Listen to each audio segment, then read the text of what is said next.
इस बार का बजट बड़ा कमाल का बजट है। ऐसा लोग कह रहे हैं कि इस बार का जो बजट बना है स्पेशली दो स्टेट्स को लेकर के बना है, एक तो बिहार, दूसरा आंध्र प्रदेश।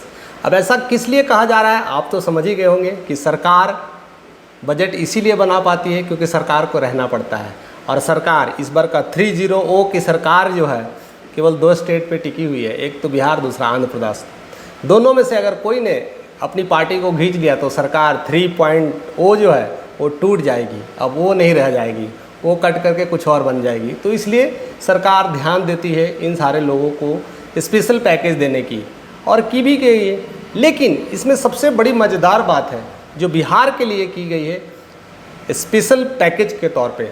लेकिन मैं अगर थोड़ा सा पीछे ले चलता हूँ तो बिहार में शुरू से ही स्पेशल विशेष राज्य की मांग चल रही थी, और आज से नहीं 2015 से बात है, और 2005 से ये प्रक्रिया चल ही रही है। स्पेशल राज्य की मांग चल रही है, और स्पेशल राज्य की मांग में इस बार बहुत ज़्यादा उम्मीदें जताई गई थी क्योंकि इस बार जो सरकार को सपोर्ट मिला है, 3-0 की सरकार जो बनी है मोदी की सरकार, उसमें जो सपोर्ट मिला है उसमें एनडीए का सपोर्ट है, यानी नीतीश कुमार का बहुत सपोर्ट रहा है, जिसके वजह से इस बार सरकार बन पाई है। तो पूरी उम्मीदें लगाई जा रही थी कि इस बार नीतीश बोलेंगे और फटाक से सरकार सब कुछ स्वागत के लिए सब चीज़ दरवाजे खोल देगी।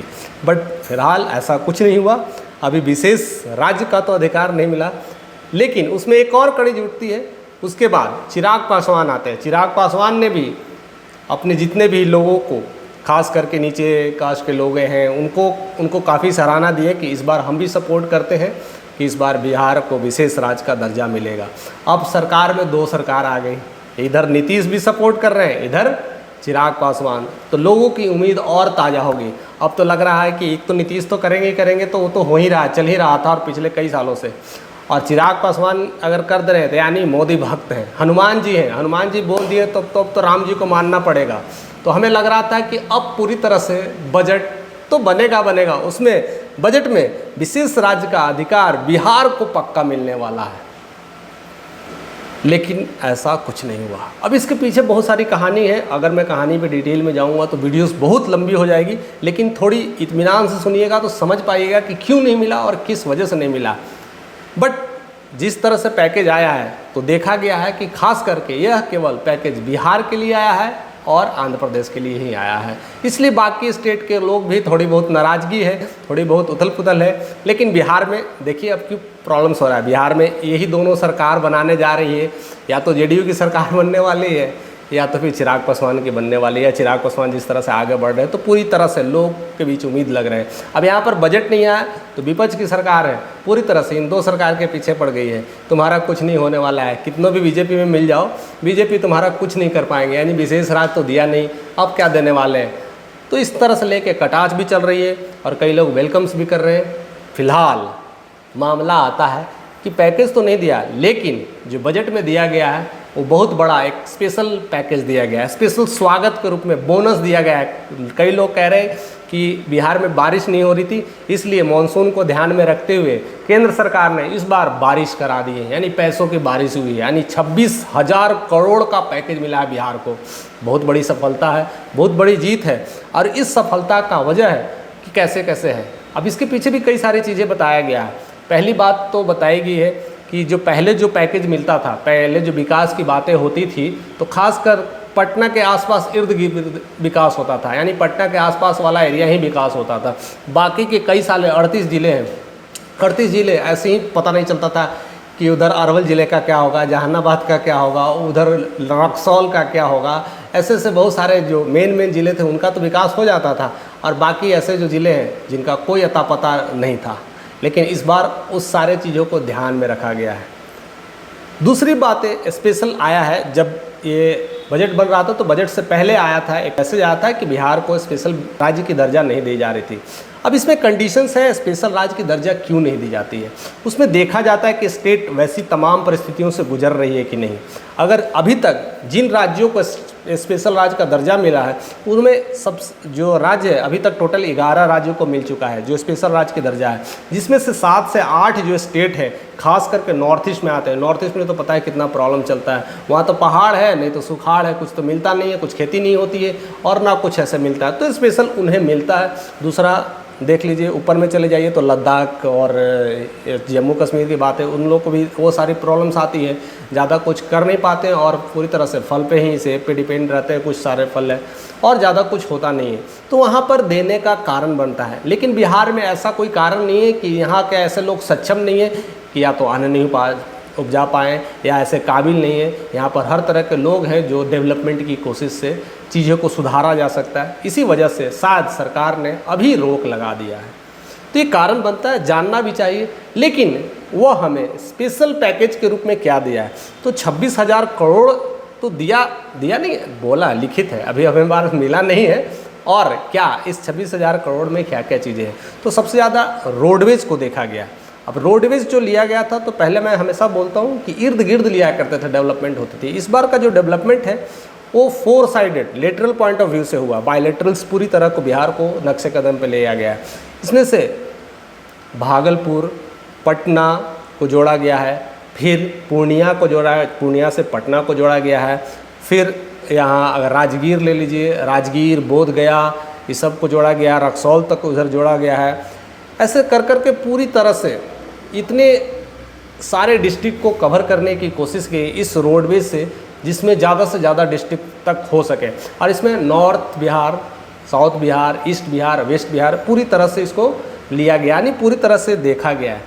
अब इससे एक बात साफ निकल के आती है कि जिस स्टेट में अगर रोड कनेक्टिविटी अच्छा हो जाए तो वहाँ विकास होने की चांस हमेशा देखी जाती है।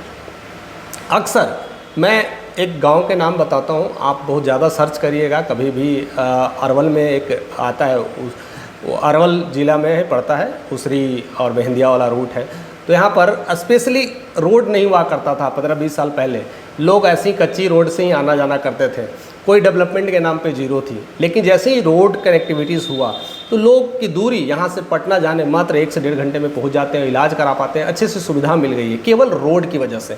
अगर रोड कनेक्टिविटी होगी तो बसेस जाना शुरू कर दी, गाड़ियाँ आनी शुरू कर दी और बाकी चीज़ें भी हो जाती है। तो इसी तरह से अगर रोड का अगर बहुत अच्छा विकास हो जाए तो लोग सिटी से आसानी से कनेक्ट हो पाते हैं और जिससे आसानी से अपना बिजनेस को बढ़ा पाते हैं।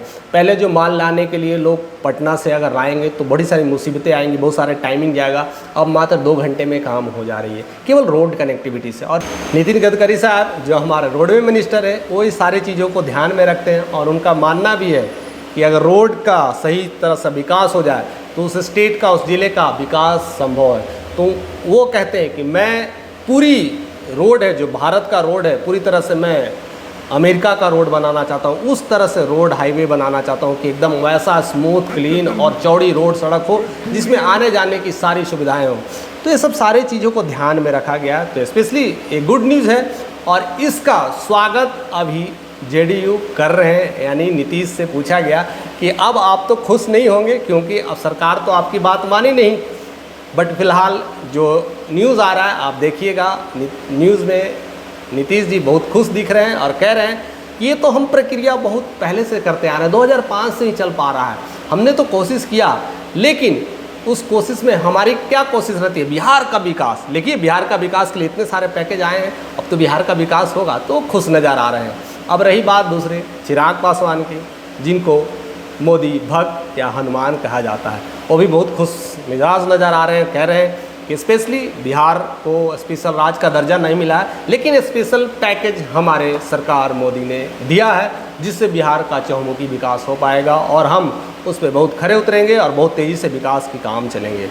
दूसरी तीसरी और भी बड़ी बातें हैं। नालंदा पर्यटन की बात किया जा रहा है, नालंदा विश्वविद्यालय में वहाँ पर पर्यटन की सुविधा के लिए की गई है। भागलपुर में एम्स की खोलने की प्लानिंग चल रही है, एम्स खोलने की बात है, बहुत अच्छी बात है। अगर एम्स ऐसे से अगर बिहार में अगर होने लगे तो बहुत लोगों का विकास होगा, बहुत लोगों को अच्छी सुविधा मिलेगी। अच्छी पहल है, अच्छे हॉस्पिटल्स होना चाहिए, हॉस्पिटल्स की पहल चल रही है, यानी नए नए मेडिकल कॉलेज की खोलने की बात चल रही है।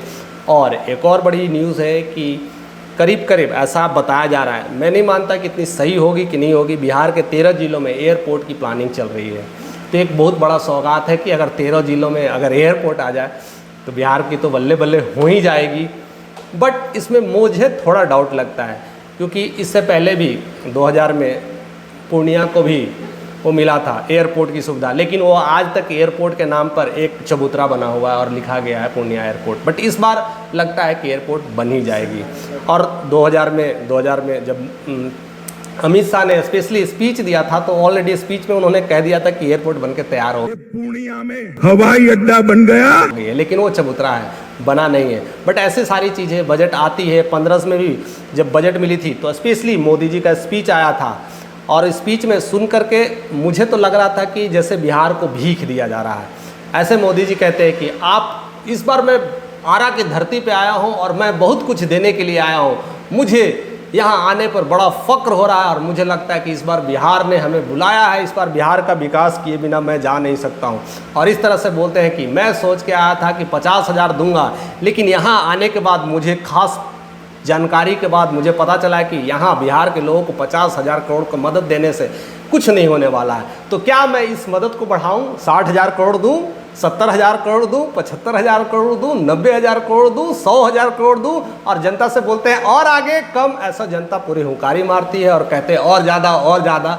ऐसा लगता है भीख मांगने की प्रक्रिया चल रही है। और उस समय आरा से उन्होंने अनाउंसमेंट कर दिया था 1.25 लाख करोड़ का fund, means 2.25 lakh crore fund का बातें की गई थी, और वह बातें आज भी बातें रह गई है, अभी तक उसका फंड का इस्तेमाल नहीं हो पाया है। तो क्या आपको क्या लगता है कि ये 26,000 करोड़ का क्या होने वाला है?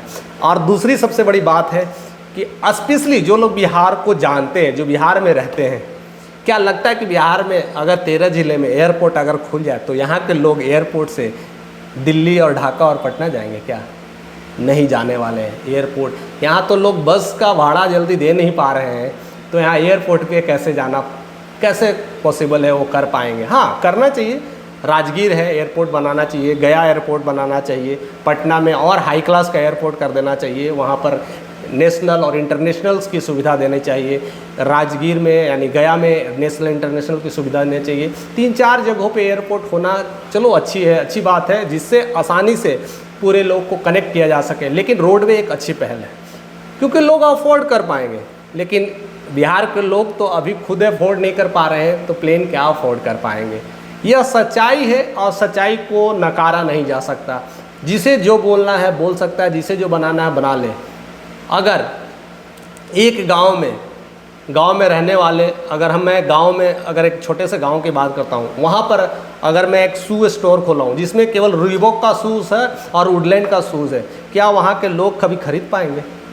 नहीं खरीद पाएंगे, एफोर्ड ही नहीं कर पाएंगे, इनकम लेवल ही नहीं है। तो बिहार में ऐसी पैकेज की बातें की जा रही है, तो ये कहीं ना कहीं हमें लगता है कि चांद पे जाने वाली बात की जा रही है। तो बहरहाल इस तरह का हम उम्मीद नहीं कर पाते हैं। बट रोडवे जो कंस्ट्रक्शन है ये one of the major project है और इस पर तुरंत इम्प्लीमेंट कर देना चाहिए, जिससे मुझे लगता है कि बहुत सारे विकास होने वाले हैं। हॉस्पिटल्स की बात करनी चाहिए, हॉस्पिटल को भी तुरंत अप्लाई कर देना चाहिए कि हॉस्पिटल की बहुत ज़्यादा ज़रूरत है। ये सब सारे मुद्दे पर अगर बात हो, टूरिज़्म पे बात हो, स्पेशल सेक्टर में जहाँ पर टूरिज़्म की बातें चल रही है, ये सब सेक्टर्स पे अगर केंद्र सरकार अगर ध्यान दे दे और स्पेशली बिहार सरकार इस पर काम करने लगे, तो मुझे लगता है कि यह बजट बिहार के लिए सबसे one of the best budget होने वाला है। अगर इस मुद्दे पे काम ना हो करके किसी और मुद्दे पे बातें हो रही है, एयरपोर्ट पे लेकर के बातें हो रही है, और पता नहीं रिसर्च सेंटर के लेकर के बातें हो रही है, और क्या क्या सेंटर की बातें होगी, इससे ज़्यादा कुछ होने वाला नहीं है। एक और बड़ी बड़ी घोषणा की गई है पावर प्रोजेक्ट को लेकर के, जो भागलपुर के पीरपैंती में जो दिया गया है, वहाँ पर 21,400 करोड़ का बजट दिया गया। ठीक है, न्यूक्लियर पावर आएंगे, ये सब सारे प्रोजेक्ट डेवलप होंगे, रोजगार बढ़ेगा, ये सब तो अच्छी पहल है और ये दी गई है। लेकिन यह जैसा कि मैंने न्यूज़ पढ़ा था और न्यूज़ देखा तो ये 2000 के समय जब नीतीश और बीजेपी में तुम में चल रही थी, कभी सरकार सट रही थी, कभी अलग हो रही थी, सट रही थी, अलग थी, उसी समय मोदी साहब ने अनाउंसमेंट किया था और तब से अभी तक प्रोजेक्ट अभी भी ठंडा पड़ा है, अभी तक बनने वाला नहीं है। लेकिन उम्मीद है कि इस बार के इस बजट से बिहार में वो स्पेशली पावर प्रोजेक्ट भागलपुर में लग जाए, पीरपैंती का भला हो जाए, भागलपुर लोग वासों का भला हो जाए, और ख़ास करके बिहार में वैकेंसी आएगी तो लोगों का विकास होगा। तो इस बार का बजट में आप क्या सोचते हैं, क्या बिहार का विकास होने वाला है? आपका कमेंट का मुझे इंतज़ार रहेगा, और आप अपने हिसाब से बताइएगा कि सही में यह काफ़ी फ़ायदेमंद होने वाला है। ऐसी ही उम्मीदों के साथ मैं आपकी प्रतीक्षा करते रहूँगा, और ऐसे ही मैं वीडियोस बनाते रहूँगा और आपको ऐसे ही सौगात देते रहूँगा।